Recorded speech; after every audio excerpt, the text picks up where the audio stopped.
الرحمن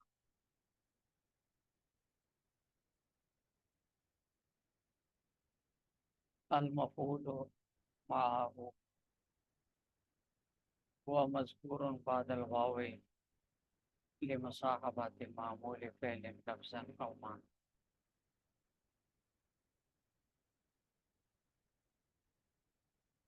یہاں سے مصنف رحمۃ اللہ علیہ منصوبات میں سے پانچویں چیز یعنی مفعول معه کو بیان فرما. مصنف رحمۃ اللہ علیہ نے مفعول معه کی تعریف کی ہے. ہوا مذکور بعد الواو لمصاحبت معمول فعل کہ مفعول معه وہ اسم ہے جو واو بمعنی مع کے بعد الواو لمصاحبت واو بمعنی مع کے بعد ذکر ہو لمصاحبت معمول فعل اور اس بات پر دلالت کرے کہ فعل مذکورہ اسم جو ہے وہ اپنے فعل کے معمول کے ساتھ صدور فعل کے صادر ہونے اور وقوع فعل یعنی فعل کے واقع ہونے ایک ہی وقت میں اس کے ساتھ شریک ہے. لمصاحبت معمول فعل کے معمول کے ساتھ شریک ہونے میں. فعل کا معمول اگر فاعل ہے تو یہ اسم صدور فعل میں اس کے ساتھ شریک ہوگا. جیسے جیتو و زیدن، اس میں زیدن جاء کے فاعل تو ضمیر کے ساتھ آنے کے فعل میں شریک ہے. اور اگر فعل کا معمول مفعول بھی ہو تو وقوع فعل میں یہ اسم اس کے ساتھ شریک ہوگا. جیسے کفا کا و زیدن درہم، اس میں زیدن مفعول معه ہے جو کفا فعل کے مفعول بھی کاف ضمیر کے ساتھ فعل کفایت کے وقوع میں شریک ہے. وہ مذکور بعد الواو مفعول معه وہ اسم ہے جو ذکر کیا جاتا ہے واو کے بعد لمصاحبت معمول فعل کے معمول کا ساتھ ہونے کے لیے، فعل کے معمول کے ساتھ ہونے کے لیے لفظاً او معنی. سنور رحمۃ اللہ علیہ فرماتے ہیں کہ مفعول معه کی تعریف میں جو فعل لفظ فعل ذکر ہے لمصاحبت معمول فعل میں یہ فعل عام ہے. خواہ لفظی ہو جیسے جیتو و زیدن میں جیتو فعل لفظی ہے، یا مانوی ہے اور اس مانوی کی تفصیل آگے آ جائے گی.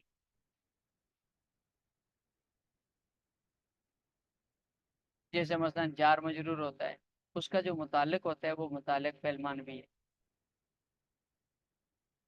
جیسے مالک و زیدن، اس میں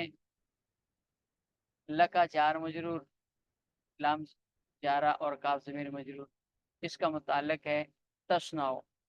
یہ آگے آ جائے گا اس کا معنی بھی. تو یہ تصنع فعل مانوی ہے. تو مفعول معه کا جو فعل ہوتا ہے یہ عام ہے خواہ لفظی ہو یا مانوی. لفظاً او معنی لفظی ہو یا معنی. فَإِنْ كَانَ الْفِعْلُ لَفْظًا وَجَازَ الْعَطْفُ فَالْوَجْهَانِ. مفعول معه کے عامل ناصب کے بارے میں اختلاف ہے کہ اس کو نصب دینے والا عامل کون سا ہے. جمہور نبیوں کا مذہب یہ ہے کہ مفعول معه کا فعل ناصب اس عبارت میں موجود جو فعل ہوتا ہے وہی ہے جو واو بمعنی مع کے واسطے سے عمل کر رہا ہوتا ہے، خواہ لفظی ہو یا معنی، وہی عمل کرتا ہے اور وہی اس کو نصب دیتا ہے اور یہی راج مذہب. پھر یہ جو واو ہے اس واو کی اصل یہ ہے کہ واو عطف کے لیے ہوتی ہے اور عطف کی تفصیلات آگے آ جائیں گی. معطوف کو معطوف علیہ کے ساتھ اعراب میں شریک کرنے کے لیے، حکم میں شریک کرنے کے لیے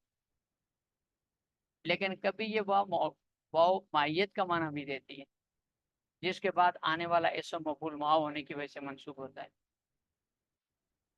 لیکن بات یہ ہے کہ واو عاطف والی کس جگہ پر ہوگی اور واو مائیت والی کس جگہ پر ہوگی، کون سی واو عاطفہ ہے، کون سی واو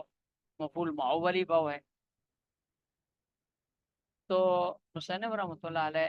یہاں سے اس کی صورتیں بیان فرما رہے ہیں، اور اس کی 4 صورتیں مصنف رحمۃ اللہ علیہ نے بیان فرمائی ہیں۔ اس لیے کہ جو فعل ہے اس میں 2 صورتیں، یا تو فعل لفظی ہوگا یا معنوی ہوگا، اور جو واو ہے اس کے بعد والا جو اسم ہے اس میں بھی 2 صورتیں ہیں، یا تو اس کے ماقبل کے اوپر عطف درست ہوگا یا درست نہیں ہوگا۔ تو 2 صورتیں فعل لفظی میں بن جاتی ہیں کہ فعل لفظی ہو عطف درست ہو، فعل لفظی ہو عطف درست نہ ہو، اور 2 صورتیں فعل مانوی بن جاتی ہیں کہ فعل مانوی ہو اور عطف درست ہو، یا فعل مانوی ہو اور عطف درست نہ ہو۔ تو یہ 4 صورتیں بن جاتی ہیں۔ تو مصنف رحمۃ اللہ علیہ نے فَإِنْ كَانَ الْفِعْلُ لَفْظًا وَجَازَ الْعَطْفُ فَالْوَجْهَانِ سے پہلی صورت کو بیان فرمایا ہے۔ فرماتے ہیں کہ اگر فعل لفظی ہو اور واو کے مابعد کا اس کے ماقبل پر عطف بھی جائز ہو، تو اس میں دونوں صورتیں جائز ہیں واو کے بارے میں، کہ واو کو عاطفہ قرار دے کر بعد والے اسم کو پہلے والے اسم پر معطوف کر کے جو اعراب معطوف علیہ کا ہو وہی اعراب اس پر پڑھیں تو بھی ٹھیک ہے، اور واو کو مائیت کی قرار دے کر واو بمعنی مع قرار دے کر بعد والے اسم کو مفعول معاو قرار دے کر اس کو منصوب پڑھیں تو بھی ٹھیک ہے۔ اس کی مثال یہ تو انا وزیدن وزیدن ہے، کہ اس میں زیدن میں اگر واو کو عاطفہ قرار دیں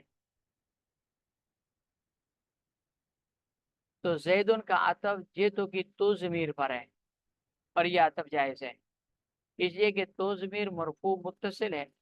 اس میں ظاہر کا عطف جب ضمیر مرفوع متصل پر کریں تو بیچ میں تاکید لانا ضروری ہے یا فاصلہ ہو، یہاں فاصلہ تو نہیں ہے، اس لیے تاکید انا ضمیر مرفوع منفصل کے ساتھ لائی گئی ہے، لہذا زیدن کا عطف جیتو کی تو ضمیر پر کر کے معطوف علیہ تو ضمیر کا اعراب زیدن کو دے کر اس کو مرفوع پڑھنا فاعلیت کی وجہ سے یہ بھی جائز۔ اور اگر زیدن کی واو کو مع کے معنی میں قرار دیں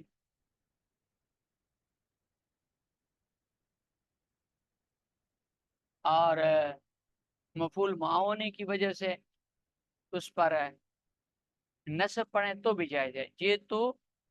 انا و زیدن، تو زیدن مفعول مع ہونے کی وجہ سے منصوب ہوگا، تو دونوں صورتیں پڑھنی جائز ہے۔ لہذا جب دونوں صورتیں جائز ہیں تو واو کا عاطفہ ہونا بھی جائز ہے اور واو کا بمعنی مفعول مع ہونا بھی جائز ہے۔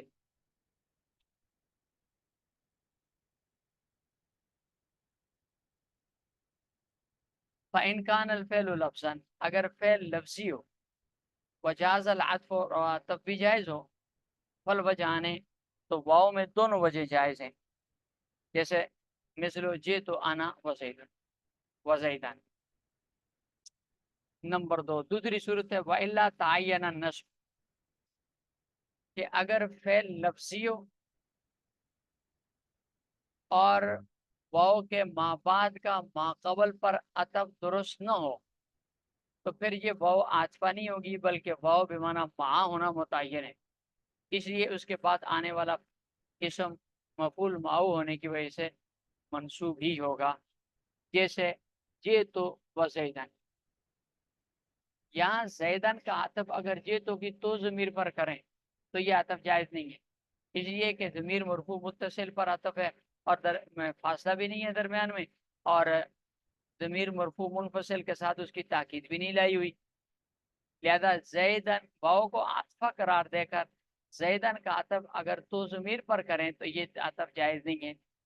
لہذا واو عطفہ نہیں بن سکتی، جب وہ عطفہ نہیں ہے تو واو بمعنی مع ہونا متعین ہے، اس لیے زیدن یہ منصوب ہوگا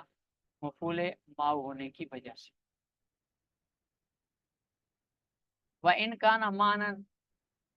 تیسری صورت کہ اگر فعل مانوی ہو، وجاز العطف ہو، اور عطف بھی جائز ہو، فعل مانوی ہو اور واو کے ما بعد کا اس کے ماقبل پر عطف بھی جائز ہو، تو تعین العطف، یہاں واو کا عاطفہ ہونا متعین ہے۔ اس کو ما کے معنی میں پڑھنا، مفعول ماؤ واو کو مفعول ماؤ کی واو بے معنی ما قرار دے کر بعد والے اسم کو منصوب پڑھنا جائز نہیں ہے، جیسے ما لزید و عمر،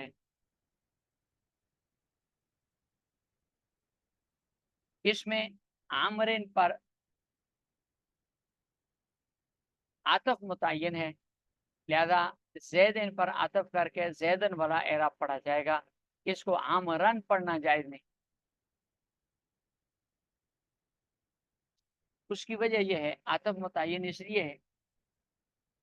کہ اگر واو کو ما کے معنی میں لیں تو عامرن پر نصب پڑھیں گے تو اس کا عامل جو ہے وہ مانوی ہے، کیونکہ یہ عامرن جب واو ما کا معنی کے معنی میں ہوگا عامرن پڑھے گا تو پھر اس کا عامل لزیدن اسلام جارا زیدن مجرور جار مجرور کا جو ثبت فعل ہے عامل ہے وہ عامل بنے گا، اور ثابت فعل مانوی ہے، جبکہ عطف والی صورت میں جب عامرن کا عطف زیدن پر کریں گے تو ان دونوں کا عامل لام جا رہا ہے، یہ عامل لفظی ہے۔ تو اب عامرن کے اندر دو عامل جمع ہو گئے، لفظی بھی مانوی بھی۔ عامل لفظی عامل قوی ہے اور عامل مانوی عامل ضعیف ہے،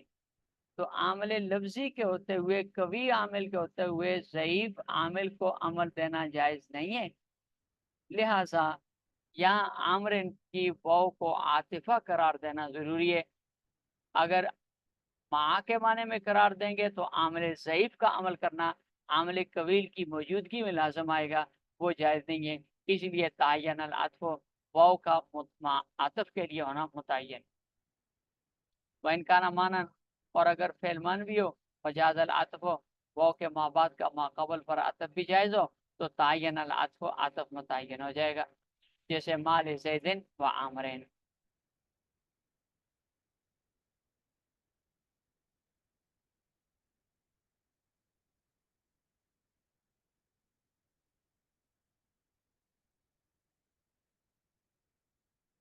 وَإِلَّا تَعَيَّنَ النَّصْبُ، یہ چوتھی صورت ہے کہ اگر عامل مانوی ہو اور نصب کیا کہتے ہیں واو کے ما بعد کا ما قبل پر عطف جائز نہ ہو تو پھر نصب متعین ہے، عطف پڑھنا جائز نہیں ہے، یعنی واو کو ما کے معنی میں لینا متعین ہے، واو کو عاطفہ لینا جائز نہیں، جیسے ما لک و زیدن ما شانک و عمرن، اس میں واو کو ما کے معنی میں لینا اور زیدن کو اور عمرن کو دونوں جگہ مفعول ماؤ ہونے کی وجہ سے منصوب پڑھنا متعین ہے، ضروری ہے۔ اس کو واو بمعنی واو عاطفہ کے لے کر زیدن کو کاف جارہ پر عطف کر کے مالا کا و زیدین پڑھنا، اور ماشانوں کا میں کاف جارہ پر عمل کر کے مجرور پر جو شانوں کا مسافل ہے اس پر عطف کر کے ماشانوں کا و عمرن پڑھنا جائز نہیں ہے۔ اس کی وجہ یہ ہے کہ جب زیدن کو واو عاطفہ قرار دیں، واو کو عاطفہ قرار دیں تو زیدن اور عمران کا عطف لکا کی کاف ضمیر زیدن کا عطف اس پر ہوگا اور عمران کا عطف شان ہوگا کی کاف ضمیر پر ہوگا، دونوں جگہ پر معطوف علیہ ضمیر مجرور متصل ہے، اور قاعدہ بصریوں کے نزدیک یہ ہے کہ ضمیر مجرور متصل پر جب کسی اسم کا عطف کیا جائے گا تو معطوف کے ساتھ بھی اعادہ جار ضروری ہے، جس طرح معطوف علیہ کے ساتھ حرف جر لگا ہوتا ہے۔ اب دیکھیں مالکہ میں کاف ضمیر کے ساتھ لام جا رہا ہے اور ماشانو کا میں کاف ضمیر کے ساتھ شانو کا مصدر جو ہے وہ جا رہا ہے، جر دینے والا مضاف ہے۔ تو یہاں اگر